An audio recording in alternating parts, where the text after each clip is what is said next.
Not really sure where to start with this. I never really done anything like this before, but I decided to make a vlog, or kind of a documentary style. As you can tell, it's very loosey-goosey right now. I'm not sure exactly how I'm going to format it, or if I'll change things.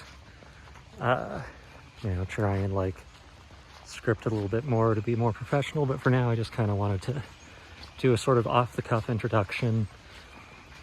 So my name is Andrea. This channel is Tree Man Truth. I'm going to be investigating and explaining some of the history around a local legend, a cryptid, I guess you could call him that, called the Tree Man of Dayton.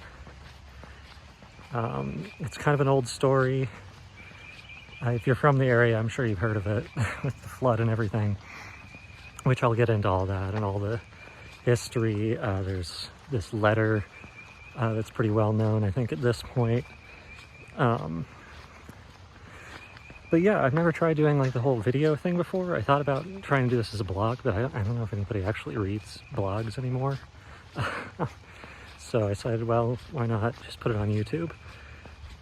So, the Tree Man of Dayton, to my knowledge and what I've found so far, it's never been photographed, but it's described as this tall, faceless being who he just kind of appears and then disappears.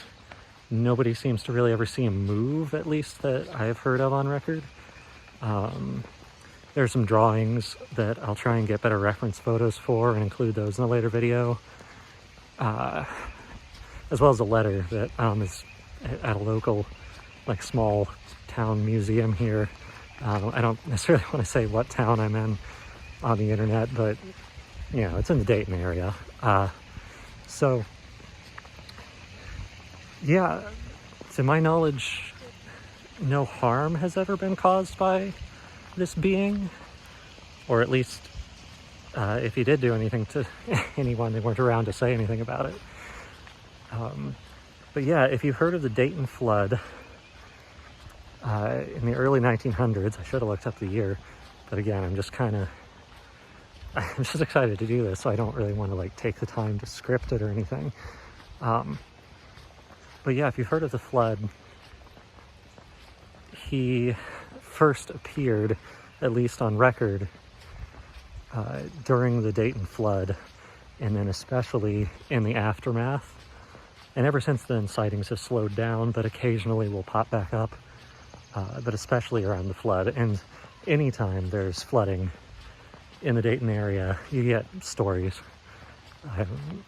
At this point, it's hard to sort out, like, if anything's legitimate or not, because, you know, it's already a local legend, so people know, oh, there's a flood, now it's time to get attention by claiming that I've seen the Dayton Tree Man. But I don't know, it feels like there's more to it. And you know what, even if it is just a legend, it's a pretty cool legend. So, like I said, not a lot to say yet, but hopefully the history as it exists now will provide enough to be, you know, interesting for a few videos. And then I'll also try and track down some people to talk to. I know there's still like people in the area who have said they've seen him, you know, that are still here. So I might try and use social media to see if I can get interviews. I don't know, but also part of the point of this like introductory video is like, you guys tell me, what do you want to see?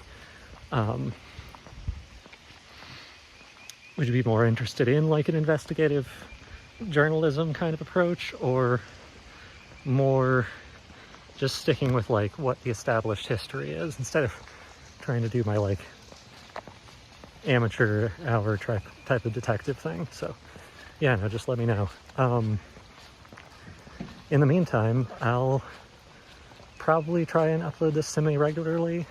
It's going to be kind of a mix of like a vlog and like a docu-series type thing. So there might also just be some videos that are just like you know, my life, what I'm doing. I don't have that interesting of a life, to be honest. As you can see, just living in the suburbs. But yeah, no, just let me know. I'd love to hear any feedback. I don't know if anybody will find this channel. So like I said, I've never tried this type of thing before, so not exactly expecting subscribers to flood in, but maybe someone will be interested. All right, I think that's enough for today.